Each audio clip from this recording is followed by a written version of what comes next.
فیصل آباد کی انسداد دہشت گردی عدالت نے 9 مئی کے 3 مختلف مقدمات میں فیصلہ سناتے ہوئے عمر ایوب اور شبلی فراز سمیت 196 ملزمان کو سزائیں سنا دی۔ عدالت نے پہلے 9 مئی کے 2 مقدمات کا فیصلہ سنایا جس میں 168 ملزمان کو 10 سال کی سزائیں سنائی گئی۔ خصوصی عدالت نے حساس ادارے پر حملہ کیس میں 185 میں سے 108 ملزمان کو سزائیں سنائیں اور دیگر کو بری بھی کیا ہے۔ عدالت نے تھانہ غلام محمد آباد میں درج 9 مئی کے مقدمے میں 67 ملزمان میں سے 7 ملزمان کو بری بھی کیا جبکہ 60 ملزمان کو سزائیں بھی سنائی گئی ہیں۔ سینئر صحافی اور تجزیہ کار منی فاروق نے ہمیں جوائن کیا ہے۔ منی ویلکم کرتے ہیں شو پر آپ کو۔ سب سے پہلے یہ بتائیے گا کہ یہ تحریک انصاف کے خلاف ہم یہ دیکھ رہے ہیں کہ ہر گزرتے دن کے ساتھ شکنجہ تنگ ہوتا جا رہا ہے، اس کی بڑی وجہ 5 اگست کے احتجاج کو ناکام بنانا ہے، کیونکہ جب ہم احتجاج کی کال دیکھتے ہیں پی ٹی آئی کی طرف سے تو وہاں سے ذرا سا سختی بڑھ جاتی ہے۔ آپ کیا سمجھتے ہیں؟ بہت شکریہ آپ کا۔ دیکھیے، میں نہیں سمجھتا کہ 5 اگست کی تحریک کو ناکام بنانے کے لیے یہ فیصلے آ رہے ہیں۔ یہ فیصلے تو ویسے بھی آنے تھے، کیونکہ ایک تو سپریم کورٹ کا حکم تھا کہ 4 مہینے کے اندر یہ پینڈنگ ٹرائل کمپلیٹ کیے جائیں، لیکن ایشو یہاں پر یہ ہے کہ جس طرح سے فیصلے آ رہے ہیں پھر اس سے مختلف کونوٹیشنز نکالی جا سکتی ہیں، مختلف انفرنسز ڈرا کیے جا سکتے ہیں، but fact of the matter یہ ہے کہ 9 مئی ایک بہت بڑا سانحہ تھا۔ فیصلے تو آ گئے، لیکن دیکھنا یہ ہے کہ کیا یہ فیصلے قانون اور آئین کے مطابق آئے ہیں یا یہ متنازع فیصلے ہیں۔ باد النظر میں تو ان فیصلوں کے اندر ایک ریاستی برہمی کا ایلیمنٹ بہت واضح ہے، اور جس طریقے سے جس ریشو سے یہ سزائیں دی گئی ہیں، اب تک تو 3 عدالتوں سے فیصلے آئے ہیں۔ فیصلہ آباد کے تقریباً 3 سے 4 کیسز ہیں، 3 کے آ گئے ہیں، شاید 1 کا اور آنا ہے فیصلہ۔ تو یہ تو سچویشن ایسی ہے کہ پاکستان تحریک انصاف کے لیے بہت پرابلمٹک ہے، لیکن اس کا تعلق 5 اگست سے نہیں ہے۔ 5 اگست کی تو ویسے بھی تحریک انصاف کوئی خاص تیاری نہیں کر پائی تھی۔ سو یہ I think over simplification of facts ہوگی اگر ہم یہ کہیں کہ یہ اس کا تعلق، ان فیصلوں کا تعلق 5 اگست کے احتجاج سے تھا۔ جی ذرا یہ بھی بتائیے گا کہ جن کو یہ 10 سال کی سزائیں ہوئی ہیں، اگر یہ چیلنج ہوتی ہیں ہائر کورٹس میں تو کیا یہ سزائیں ختم بھی ہو سکتی ہیں؟ جی بالکل، یہ سزائیں مکمل جس طرح سے دی گئی ہیں یہ معطل بالکل ہو سکتی ہیں۔ اگر ہائی کورٹ کے اندر یہ اپیلیں لگ جاتی ہیں تو یہ سزائیں معطل بھی ہو سکتی ہیں، اور اس کے بعد کی سٹیج یہ ہوتی ہے کہ یہ کنوکشن سیٹیسائیڈ بھی ہو سکتی ہے، اور ماضی میں بھی ہوا ہے۔ یہ تو ایک قانونی پروسیجر ہے، لیکن جب تک یہ سزائیں معطل نہیں ہوتی اس وقت تک یہ نافذ العمل فیصلہ رہے گا، اور اس کے نتیجے میں جو اس کی امپلیکیشن ہے اگلی، وہ یہ ہے کہ الیکشن کمیشن جن کو سزا ہوئی ہے، جو کنوکٹ ہوئے ہیں، وہ آئین کے آرٹیکل 63(1)G کے تحت اب پارلیمنٹ کے ممبر یا سینٹ کے ممبر یا صوبائی اسمبلی کے ممبر رہنے کے قابل نہیں رہے۔ تو ظاہری بات ہے وہ ڈسکوالیفائڈ ہوں گے، اور جب وہ ڈسکوالیفائی ہوں گے تو پھر انویریبلی جو نشست ہوگی وہاں پر بائی الیکشن ہوگا۔ اگر سینٹ کی نشست ہے تو اس میں دوبارہ انتخاب ہوگا۔ تو فی الحال تو ایسی صورتحال بنتی ہوئی نظر آ رہی ہے، اور بالکل یہ فورم موجود ہے، لیکن سوال یہ ہے کہ کیا وہاں تک رسائی پی ٹی آئی کے لیے آسان ہے؟ کیا وہاں یہ فیصلے، یہ اپیلیں سن لی جائیں گی، وقت پر سنی جائیں گی؟ یہ بھی ایک بہت بڑا سوال ہے جو تحریک انصاف کے لیے موجود ہے۔ اچھا، حالات اس لیے اٹھتے ہیں کیونکہ دیکھیں کچھ لوگوں نے اس وقت جب پریس کانفرنس کی اور وہ انوالو بھی تھے، لیکن ان کے خلاف کوئی سزائیں نہیں، ان کے خلاف کوئی کیس نہیں، تو ابھی بھی یہ کہا جا رہا ہے کچھ لوگوں کو ریلیف دیا جا رہا ہے، جیسے شاہ محمود قریشی اور ان کے بیٹے زین قریشی ہیں، ان کو بھی سزا نہیں ملی ہے۔ تو اس کے پیچھے کیا مطلب لوگ یہ کہتے ہیں، آپ بتائیے گا بہتر کہ کیا کوئی ڈیل ہو سکتی ہے اس کے پیچھے؟ دیکھیے، میں نہیں سمجھتا یہ زیادتی ہوگی اگر ہم یہ کہیں کہ کوئی ڈیل کا ایلیمنٹ اس کے اندر شامل ہے۔ ہاں، البتہ یہ ضرور ہے کہ شاہ محمود قریشی صاحب تاریخی طور پر تو ہمیشہ اسٹیبلشمنٹ کے ساتھ رہے ہیں، اور اسٹیبلشمنٹ کے ساتھ ان کا کوئی اس طرح سے تنازع کبھی نہیں رہا، اور لیکن اس دفعہ وہ عمران خان صاحب کے لیے ہی ان کے ساتھ کھڑے ہوئے، اور اس وجہ سے انہوں نے جیل کاٹی ہے۔ 2 سال سے وہ بھی جیل میں ہیں، قید و بند کی صعوبتیں برداشت کر رہے ہیں، ایک کیس میں بری ہوئے ہیں۔ آج ان کے صاحبزادے کو گزشتہ روز جو بریت ملی ہے، تو کچھ چیزیں جو ایسی ہیں جو بہت ایویڈنٹ ہیں۔ اگر وہ جو پرنسپل ایشو ہے یہاں پر وہ یہ کہ جو 7 مئی 2023 کی سازش تھی، جس کو کہا گیا کہ سازش کی گئی ہے، اس کے تحت یہ سب کچھ کیا گیا، اور پروسیکیوشن وٹنسز کے طور پر انہی گواہان کو پیش کیا گیا ہے۔ تو شاہ محمود قریشی صاحب کو بری اس لیے کیا گیا کہ وہ وہاں پر اس روز 7 مئی 2023 کو لاہور میں موجود نہیں تھے، وہ اپنی اہلیہ کے پاس تھے، کراچی میں غالباً ان کا علاج ہو رہا تھا۔ تو شاید زین قریشی صاحب کے لیے بھی یہی ایک ایلیمنٹ موجود ہے، اور زین قریشی صاحب کو بھی اس چیز کا فائدہ دیا گیا ہے۔ لیکن ہم یہ کہہ دینا فوری طور پر کہ یہ ڈیل ہے یا کوئی انڈرسٹینڈنگ ہے، اس کے ابھی تک تو کوئی اس طرح سے شواہد ہمیں نہیں ملے۔ منیب، آرمی چیف نے یہ بھی کہا تھا کہ 9 مئی کے جو کردار ہیں ان کو سخت سزائیں ملیں گی، آپ اس کو کیسے دیکھتے ہیں؟ دیکھیے D G I S P R نے تو 9 مئی کے ایک سال بعد، 9 مئی 2023 کے ایک سال بعد، جب 7 مئی 2023 کو ایک پریس کانفرنس کی، اس میں 2 باتیں کی گئی تھیں۔ ایک تو یہ کہ صدقے دل سے معافی مانگیں اور انتشاری سیاست سے توبہ کریں، اور جہاں تک آرمی چیف کا جو موقف تھا وہ تو 9 مئی 2023 کے چند دنوں بعد ہی سامنے آ گیا تھا کہ جس طرح سے ادارے نے اپنے ہی لوگوں کو کٹہرے میں لائے، ان کا احتساب کیا، 3 اسٹار جنرلز تک فارغ کیے، 2 star brigadiers and so on and so forth, بڑی لمبی ایک لسٹ تھی۔ فوج نے اپنے لوگوں کو نہیں چھوڑا اور ان کا بھی احتساب کیا۔ ایک سابق D G I S I کا اس وقت as we speak court martial proceedings ہو رہی ہیں ان کی، تو وہاں تو پھر ایک احتساب کا ایلیمنٹ موجود تھا۔ اور 9 مئی 2023 کو فوج پاکستان کا 9/11 سمجھتی ہے، اور جس طرح فوج کے ادارے کے اوپر ایک ضرب لگائی گئی، army chief general Asim Munir کے خلاف ایک انٹرنل کو اور ایک ریوولٹ کرانے کی کوشش کی گئی، اس کو فوج بڑے سیریسلی دیتی ہے، اور ایک انسٹیٹیوشنل رسپانس ہے کہ وہ پرنسپل کمپلیننٹ ہے 9 مئی 2023 کے، لہٰذا اس میں ایلیمنٹ یہ موجود ہے کہ ان تمام لوگوں کو سختی سے سزا دی جائے اور ان کے ساتھ کوئی رعایت نہ برتی جائے۔ یہ چیز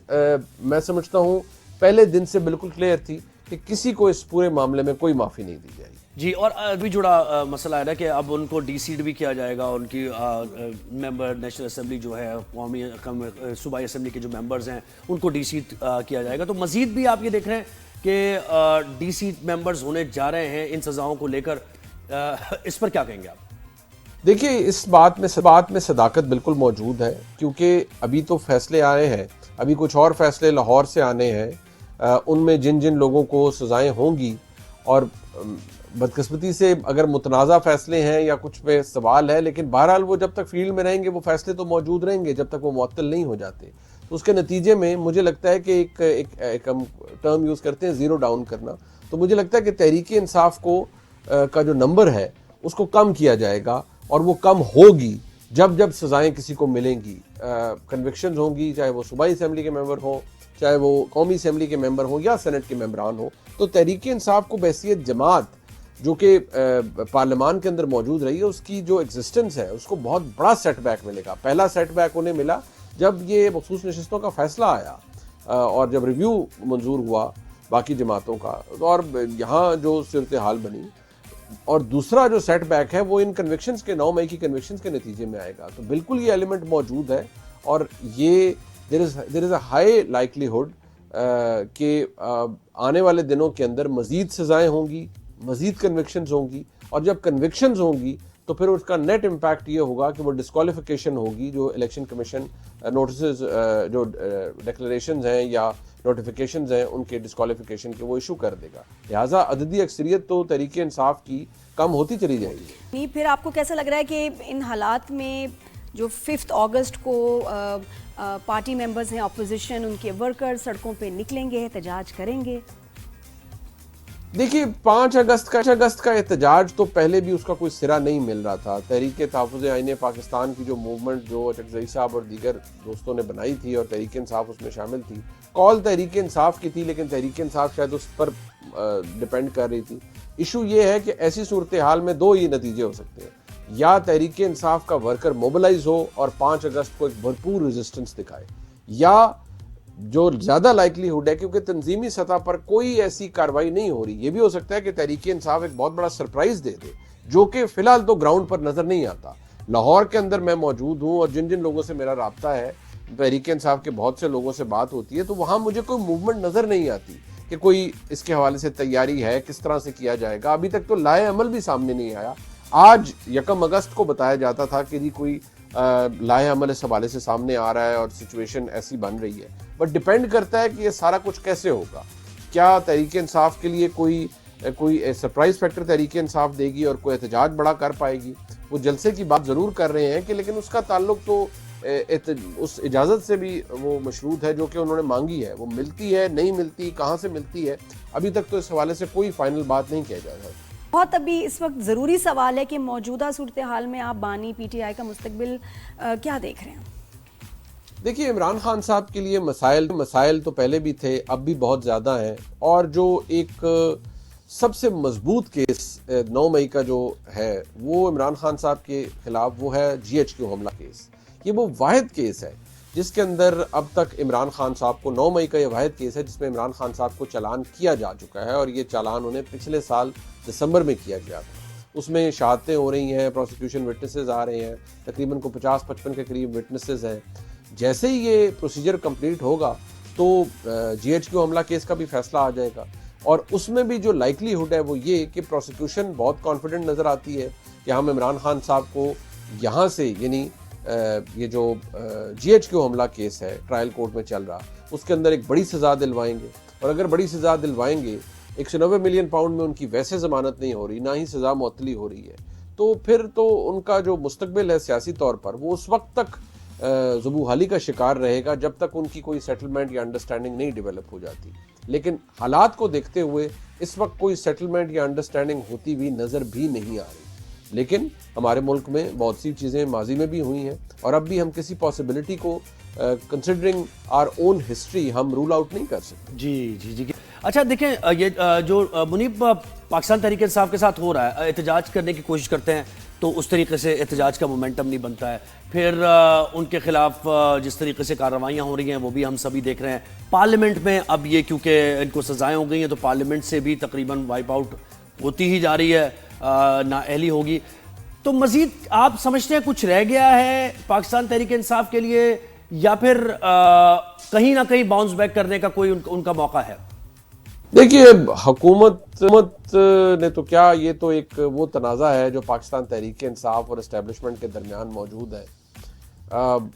چیزیں مختلف ہو سکتی تھیں، شاید اس نہج پر نہ بھی آتی، لیکن میرا خیال ہے کہ ڈائی کاسٹ ہو چکی تھی، اور عمران خان صاحب نے اپنے لیے بہت سے مسائل کو خود انوائٹ بھی کیا،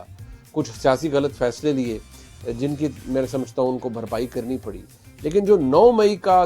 ایک توق ہے جو کہ تحریک انصاف کے گلے میں لٹکا ہوا ہے، اس نے تحریک انصاف کی جان نہیں چھوڑی۔ تحریک انصاف شاید خود کو انٹیلیجنٹلی ان پورے معاملات سے یا عمران خان صاحب نکال سکتے تھے، شاید سچویشن بہتر ہو سکتی تھی، کچھ سیاسی فیصلے کچھ جگہ پر کنسیڈ کر کے کچھ نہ کچھ سپیس کریٹ کی جا سکتی تھی، لیکن غلط سیاسی فیصلوں اور میں سمجھتا ہوں ایک ہٹ درمی کے نتیجے میں جو کچھ چیزیں کی گئی ہیں تحریک انصاف کی جانب سے بھی، انہوں نے تحریک انصاف کو اور بالخصوص عمران خان صاحب کو ایک نہایت ہی مشکل سچویشن میں پہنچا دیا، جہاں ہمیں کوئی ٹرن اراؤنڈ نظر نہیں آ رہا، ہمیں حالات بدلتے ہوئے نظر نہیں آ رہے۔ لہٰذا مجھے تو یہی لگتا ہے کہ فی الحال جو کچھ ہو رہا ہے یہ ایسے ہی چلتا رہے گا، اور اس کے اندر کوئی تبدیلی ہمیں رونما ہوتی نظر نہیں آ رہی۔ جی تھینک یو۔ بہت شکریہ۔ عزیز کا سٹائل بڑا اچھا ہوتا ہے بات کرنے کا، بڑا سمپل ٹو دا پوائنٹ، اور بہت صفائی سے بولتے ہیں، سمجھ آتی ہے ساری بات۔ Thank you. یہ کہ سیاست میں تو ابھی اس وقت کی بات ہو سکتی ہے، آج تک کی صورتحال یہی ہے۔